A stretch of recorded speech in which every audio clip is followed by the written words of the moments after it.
പ്രിയമുള്ളവരെ, വചനജ്വാല 1641 ദിനത്തിലേക്ക് പ്രവേശിക്കുന്ന ഇന്ന് ഫെബ്രുവരി 27 വെള്ളിയാഴ്ച എല്ലാവർക്കും ഏറ്റവും നല്ല ഒരു സുപ്രഭാതം ആശംസിക്കുന്നു. 50 നോമ്പിന്റെ 12-ാം ദിനത്തിലേക്ക് പ്രവേശിക്കുന്ന ഇന്നത്തെ വചനവായനയിൽ ജെറേമിയായുടെ പുസ്തകം 19-ാം അധ്യായം 1 മുതൽ 15 വരെയുള്ള തിരുവാക്യങ്ങളാണ് നാം ശ്രവിക്കുക. ഉടഞ്ഞ മൺകലം. കർത്താവ് അരുളി ചെയ്തു, നീ പോയി കുശവനോട് ഒരു മൺകലം വിലയ്ക്ക് വാങ്ങുക. ജനപ്രമാണികളിൽ നിന്നും പുരോഹിത ശ്രേഷ്ഠരിൽ നിന്നും കുറച്ചുപേരെ കൂട്ടിക്കൊണ്ട് കലക്കഷണ കവാടം കടന്ന് ബെൻഹിന്നോം താഴ്വരയിൽ ചെല്ലുക. അവിടെ വെച്ച് ഞാൻ നിന്നോട് പറയുന്ന വാക്കുകൾ നീ പ്രഘോഷിക്കുക. നീ പറയണം, യൂദാ രാജാക്കന്മാരെ, ജെറൂസലേം നിവാസികളെ, കർത്താവിന്റെ വചനം ശ്രവിക്കുവിൻ. ഇസ്രായേലിന്റെ ദൈവമായ സൈന്യങ്ങളുടെ കർത്താവ് അരുളി ചെയ്യുന്നു, ഇതാ ഞാൻ ഈ സ്ഥലത്ത് അനർത്ഥം വർഷിക്കാൻ പോകുന്നു. കേൾക്കുന്ന ഏതൊരുവന്റെയും ചെവി ധരിപ്പിക്കുന്ന അനർത്ഥം. എന്തെന്നാൽ ജനം എന്നെ ഉപേക്ഷിച്ചു, അവർ ഈ സ്ഥലം അശുദ്ധമാക്കി. അവരോ അവരുടെ പിതാക്കന്മാരോ യൂദാ രാജാക്കന്മാരോ അറിഞ്ഞിട്ടില്ലാത്ത അന്യദേവന്മാർക്ക് അവർ ഇവിടെ ധൂപം അർപ്പിച്ചു. നിഷ്കളങ്ക രക്തം കൊണ്ട് അവർ ഈ സ്ഥലം നിറച്ചു. ബാലിനെ ദഹനബലിയായി തങ്ങളുടെ മക്കളെ അഗ്നിയിൽ ഹോമിക്കാൻ വേണ്ടി അവർ പൂജാഗിരികൾ പണിതു. അങ്ങനെ ചെയ്യാൻ ഞാൻ കൽപ്പിക്കുകയോ വിധിക്കുകയോ ചെയ്തിട്ടില്ല.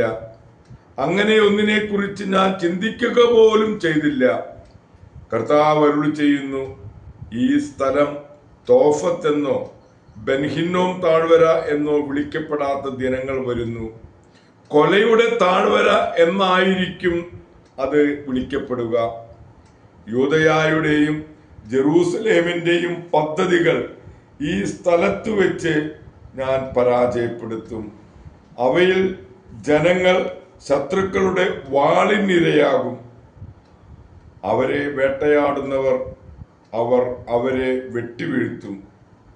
അവരുടെ മൃതശരീരങ്ങൾ ആകാശത്തിലെ പറവകൾക്കും ഭൂമിയിലെ മൃഗങ്ങൾക്കും ഭക്ഷണമായി ഞാൻ നൽകും.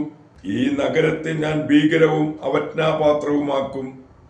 സമീപത്തുകൂടെ കടന്നു പോകുന്നവർ അതിന്റെ കെടുതികൾ കണ്ട് ഭയപ്പെടുകയും വിസ്മയിച്ച് ചൂളം വിളിക്കുകയും ചെയ്യും. അവരുടെ ജീവനെ തേടുന്ന ശത്രുക്കൾ അവരെ വളയുകയും ഞെരുക്കുകയും ചെയ്യുമ്പോൾ അവർ തങ്ങളുടെ പുത്രീപുത്രന്മാരുടെയും അയൽക്കാരന്റെയും മാംസം ഭക്ഷിക്കാൻ ഞാൻ ഇടവരുത്തും. അത് പറഞ്ഞിട്ട് നിന്റെ കൂടെ പോന്നവർ കാൺകെ കലം ഉടയ്ക്കുക. എന്നിട്ട് അവരോട് പറയണം, സൈന്യങ്ങളുടെ കർത്താവ് അരുളി ചെയ്യുന്നു, ഒരിക്കലും കൂട്ടിച്ചേർക്കാനാകാത്ത വിധം കുശവന്റെ കലം തകർന്നതുപോലെ ഈ ജനത്തെയും നഗരത്തെയും ഞാൻ തകർക്കും. വേറെ ഇടമില്ലാത്തതിനാൽ തോഫത്തിൽ അവരെ മറവ് ചെയ്യും. കർത്താവ് അരുളി ചെയ്യുന്നു, ഈ സ്ഥലത്തോടും അതിലെ നിവാസികളോടും ഞാൻ ഇപ്രകാരം ചെയ്യും. ഈ നഗരത്തെ ഞാൻ തോഫത്തിന് തുല്യമാക്കും. ജെറൂസലേമിലെ ഭവനങ്ങളും യൂദാ രാജാക്കന്മാരുടെ കൊട്ടാരങ്ങളും തോഫത്ത് പോലെ മലിനമാക്കപ്പെടും. ഈ ഭവനങ്ങളുടെ മേൽപ്പുരകളിൽ ആകാശ ശക്തികൾക്ക് ധൂപാർച്ചനയും അന്യദേവന്മാർക്ക് പാനീയ ബലിയും നടത്തിയിരുന്നു. തോഫത്തിൽ പ്രവചിച്ചാൻ ദൈവം അയച്ച ജെറമിയ അവിടെ നിന്ന് മടങ്ങി. ദേവാലയാങ്കണത്തിൽ നിന്നുകൊണ്ട് അവൻ സകലരോടുമായി പറഞ്ഞു, ഇസ്രായേലിന്റെ ദൈവമായ കർത്താവ് അരുളി ചെയ്യുന്നു, ഇതാ ഞാൻ പ്രഖ്യാപിച്ച എല്ലാ അനർത്ഥങ്ങളും ഈ നഗരത്തിന്മേലും ചുറ്റുമുള്ള എല്ലാ പട്ടണങ്ങളിന്മേലും ഞാൻ വരുത്താൻ പോകുന്നു. എന്തെന്നാൽ അവർ തങ്ങളുടെ ഹൃദയം കഠിനമാക്കുകയും എൻ്റെ വാക്ക് നിരസിക്കുകയും ചെയ്തിരിക്കുന്നു. ദൈവത്തിൻ്റെ തിരുവചനമാണ് നാം ശ്രവിച്ചത്. പ്രിയമുള്ളവരെ, ആഗോള കത്തോലിക്ക സഭയിൽ ഇന്ന് വ്യാകുല മാതാവിൻ്റെ വിശുദ്ധ ഗബ്രിയേലിനെ അനുസ്മരിക്കുന്ന പൊൻസുദിനമാണ്. ഇറ്റലിയിലെ അസീസിയിൽ 1838 ഫ്രാൻസിസ് ഭൂജാതനായി. അദ്ദേഹത്തിൻ്റെ നാമകാരണൻ 600 വർഷങ്ങൾക്ക് മുമ്പ് മാമോദീസ സ്വീകരിച്ച അതേ ജ്ഞാനസ്നാന തൊട്ടിയിൽ നിന്ന് തന്നെ ഇദ്ദേഹവും സ്നാനം സ്വീകരിച്ചു. അഭിഭാഷകനും അസീസിയിലെ ഗവർണറുമായിരുന്നു പിതാവ്. അനുദിന ദിവ്യബലിക്ക് ഒരുക്കമായി 1 മണിക്കൂർ പ്രാർത്ഥിക്കുകയും വായിക്കുകയും ചെയ്തിരുന്ന അദ്ദേഹം വിശുദ്ധ കുർബാനയ്ക്ക് വിസീത്ത അർപ്പിച്ചുകൊണ്ട് ദിവസം അവസാനിപ്പിച്ചിരുന്നു. 13 മക്കളിൽ ഫ്രാൻസിസ് 11ാമത്തേതായിരുന്നു. അവന് 4 വയസ്സുള്ളപ്പോൾ സൽഗുണവതിയായ അമ്മ ആഗ്നസ് മരിച്ചു. ഫ്രാൻസിസിന്റെ ബാല്യകാല കുസൃതികൾ തിരക്ക് പിടിച്ച പിതാവ് ഉത്കണ്ഠാകുലനാക്കിയിരുന്നു. അദ്ദേഹം കുട്ടികൾക്ക് ക്രൈസ്തവ വിദ്യാഭ്യാസം പഠിപ്പിക്കാനും ഈശോയുടെയും വിശുദ്ധരുടെയും ജീവിതങ്ങൾ പഠിപ്പിക്കാനും സമയം കണ്ടെത്തിയിരുന്നു. യുവവൈദികന്റെ കീഴിലുള്ള വിദ്യാഭ്യാസത്തിൽ ബാലൻ പഠനത്തിൽ പുരോഗമിക്കുകയും കുസൃതിയൽ നിശ്ചയദാർഢ്യമുള്ള സ്വഭാവത്തിന് വഴിമാറുകയും ചെയ്തു. യുവത്വത്തിൽ നാടക നൃത്ത സംഗീത പ്രേമിയായി മാറിയ ഫ്രാൻസിസിനെ പിന്തുടരുന്ന രോഗം പിടികൂടി. അത് കൂടുമ്പോൾ അദ്ദേഹം സന്യസ്ത ജീവിതത്തിൽ പ്രവേശിക്കാമെന്ന് നേരുകയും അസുഖം കുറയുമ്പോൾ നേർച്ച നീട്ടിവെക്കുകയും ചെയ്തിരുന്നു. വ്യാകുല മാതാവിൻ്റെ അതീവ ഭക്തനായിരുന്ന ഫ്രാൻസിസ് മാതാവ് നേരിട്ട് അദ്ദേഹത്തിൻ്റെ ജീവിതത്തിൽ ഇടപെട്ട ഒരു അവസരമുണ്ടായി. 1856 ബാർബാറോസ ചക്രവർത്തി നഗരത്തിന് സമ്മാനിച്ച മറിയത്തിൻ്റെ സ്വരൂപം വഹിച്ചുകൊണ്ട് വലിയ ഘോഷയാത്ര നടത്താമെന്ന് ജനങ്ങൾ നേർന്നു. കോളറ പടർന്നു പിടിച്ചപ്പോഴായിരുന്നു ഈ നേർച്ച നേർന്നിരുന്നത്. മഹാമാരി നിലച്ചു.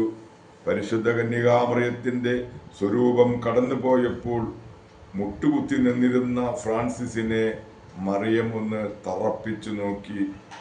അത് അവൻ്റെ ആത്മാവിൽ തുളച്ചു കയറി. മറിയം ഇങ്ങനെ പറയുന്നതായി ഫ്രാൻസിസിന് തോന്നി: ഫ്രാൻസിസ്, എന്തിനാണ് നീ ലൗകികതയിൽ തങ്ങുന്നത്? വളരെ വേഗം ഒരു വൈദികനാവുക. അദ്ദേഹം മൊറോവാല്ലയിൽ പാഷണിസ്റ്റുകാരുടെ സഭയിൽ ചേർന്ന് വ്യാകുല മാതാവിൻ്റെ ഗബ്രിയേൽ എന്ന് പേര് സ്വീകരിച്ചു. കർത്താവിൻ്റെ പീഡാസഹനത്തോടും വിശുദ്ധ കുർബാനയോടും പരിശുദ്ധ കന്യകാമറിയത്തിനോടും അദ്ദേഹത്തിനുണ്ടായിരുന്ന ഭക്തി അളവറ്റതായിരുന്നു. 1861 അദ്ദേഹം വ്രതമെടുക്കാൻ സമയമായപ്പോൾ ഇറ്റലിയിൽ രാഷ്ട്രീയവും വൈദിക വിരുദ്ധവുമായ വിപ്ലവം ഉണ്ടായി. ആ സമയത്ത് ക്ഷയരോഗം ബാധിച്ച് 1862 ഫെബ്രുവരി 27 വ്യാകുല മാതാവിൻ്റെ വിശുദ്ധ ഗബ്രിയേൽ ഈ ലോകവാസം വെടിഞ്ഞു. ധാരാളം മാനസാന്തരങ്ങളും അത്ഭുതങ്ങളും സംഭവിക്കുകയാൽ വിശുദ്ധൻ്റെ നാമകരണ നടപടികൾ സമയത്തിന് മുൻപേ ആരംഭിച്ചു.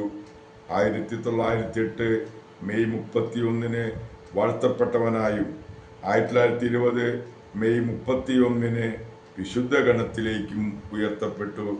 പ്രിയരെ, ഇന്ന് തന്നെയാണ് സ്പെയിനിലെ തേജാനായിൽ ഒരു പ്രശസ്ത കുലീന കുടുംബത്തിലെ ലയാൻഡർ ഭൂജാതനായത്. അദ്ദേഹത്തിൻ്റെ സഹോദരരാണ് വിശുദ്ധ ഇസിദോറും വിശുദ്ധ ഫുൾജൻസിയൂസും വിശുദ്ധ ഫ്ലോറന്താനയും.